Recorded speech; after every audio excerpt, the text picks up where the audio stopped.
Hai, bismillahirrahmanirrahim. Assalamualaikum warahmatullahi wabarakatuh. Apa kabar teman-teman semuanya? Semoga teman-teman semuanya senantiasa dalam keadaan sehat walafiat dan selalu dalam lindungannya Allah. Amin ya rabbal alamin. Selamat datang kembali di channelnya Umi Ian, ibu rumah tangga biasa ya teman-teman.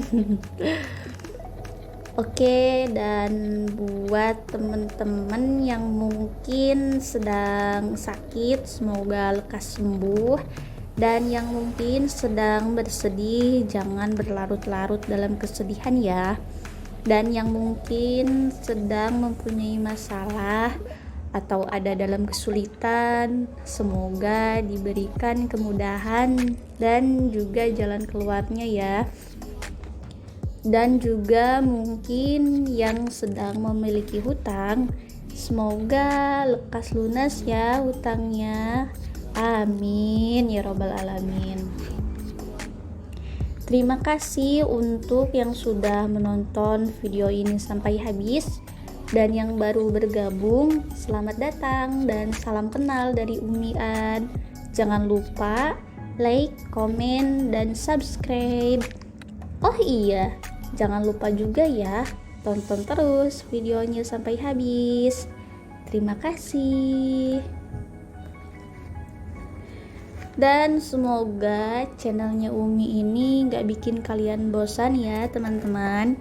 Dan semoga dapat termotivasi atau terinspirasi dari video-video yang Umi share.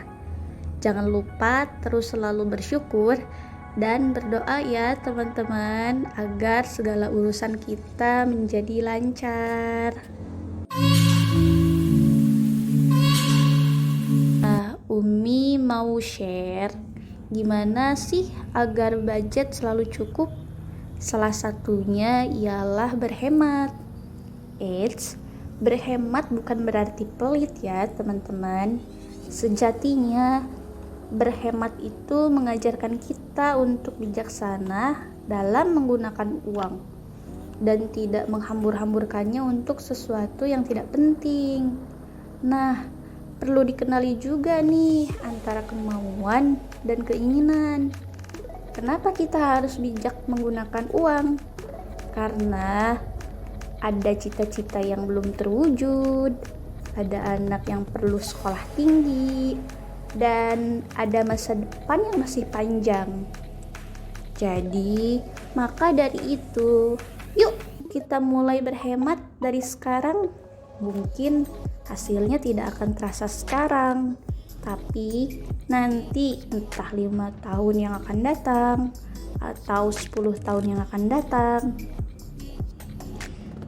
Nah, oke, kita lanjut ke video selanjutnya, video budgeting. Gimana nih teman-teman kabar dompetnya? Apakah masih aman ataukah malah boncos? Mudah-mudahan semuanya masih aman ya teman-teman. Nah, sekarang Umi mau kasih tips ke teman-teman semuanya gimana agar budget selalu cukup. Karena pada dasarnya ada yang gajinya puluhan juta bahkan, cuman ya nggak pernah cukup. Dan bahkan ada gaji yang di bawah puluhan juta, tapi kok malah cukup gitu ya. Nah, ternyata gaji ini yang mempengaruhi cukup atau enggaknya itu berdasarkan konsisten atau enggaknya kita dengan anggaran kita yang kita buat gitu.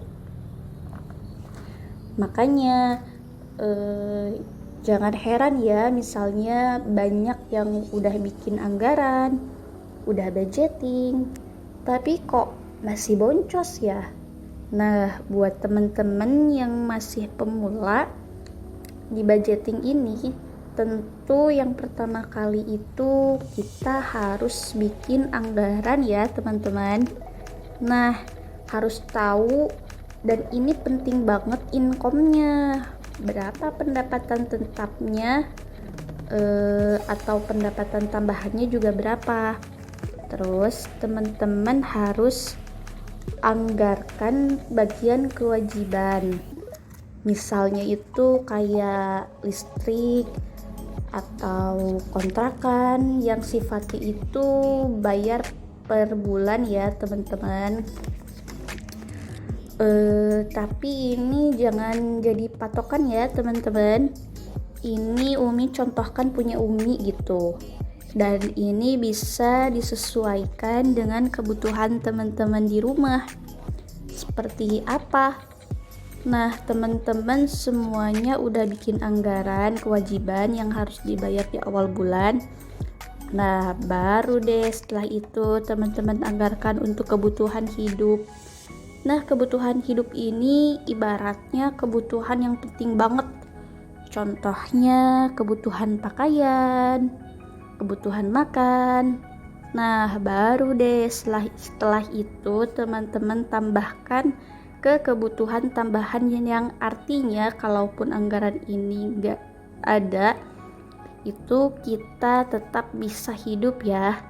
Contohnya anggaran hiburan atau jajan, atau anggaran sunat gitu, atau laundry kalau yang memang di rumahnya suka nge-laundry.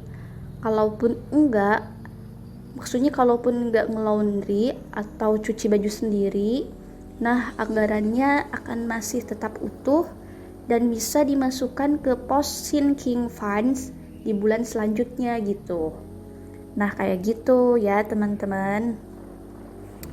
Nah untuk porsinya masing-masing harus disesuaikan dengan kemampuan kita.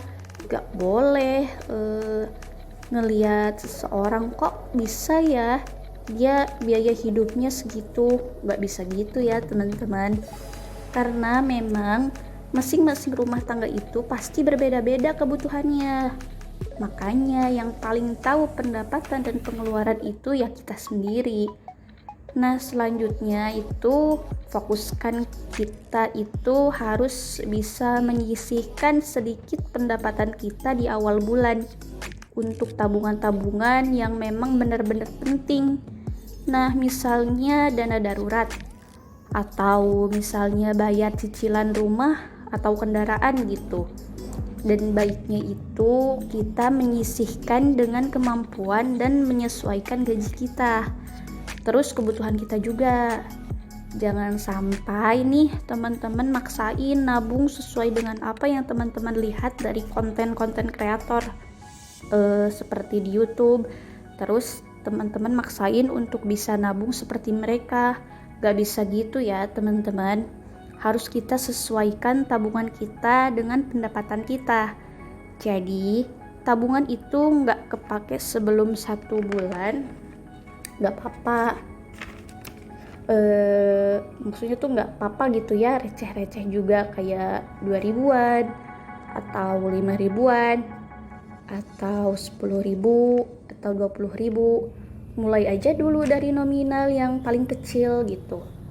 Kalau kita udah bisa menuhin 1 tabungan itu bisa jadi itu menjadi motivasi tersendiri untuk lebih semangat dan tingkatkan jumlah tabungannya di awal bulannya gitu. Nah saran Umi, kalau di awal-awal bulan itu nabung dari hal yang receh-receh, pokoknya disesuaikan dengan kondisi kita masing-masing. Nah gitu ya teman-teman. Jadi nggak bisa jadi patokan juga gitu ya. Mungkin sekian dulu kali ya teman-teman. Semoga dari video yang Umi share ini bisa diambil manfaatnya buat teman-teman semuanya. Bye bye. Assalamualaikum warahmatullahi wabarakatuh.